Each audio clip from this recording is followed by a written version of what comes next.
We interrupt our programming. This is a national emergency.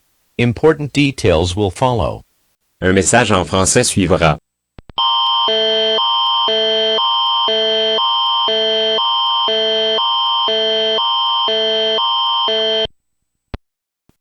The following message is transmitted at the request of the Canadian government.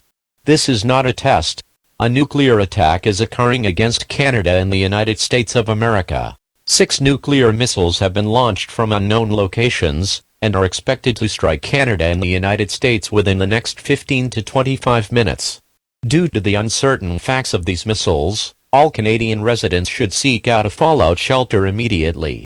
If members of the Canadian Armed Forces direct you to a fallout shelter, please follow them for your safety. If no such shelter exists in your area, get as far underground as possible. Stay away from windows. Using everyday household objects, put as many walls and layers between you and the outside world as possible. You should get together a basic survival kit, including a flashlight and a hand-cranked or battery-operated radio for use during your stay in the shelter. Stay tuned to local media for further information. Do not venture outside until it is declared safe to do so.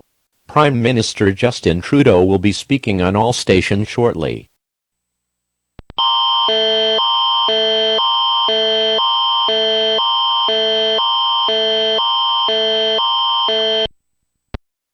Nous interrompons notre programmation. Ceci est une urgence nationale. Des détails importants vont suivre. Le message suivant est transmis à la demande du gouvernement canadien. La commande nord-américaine de défense aérospatiale a détecté le lancement de 6 intercontinentales.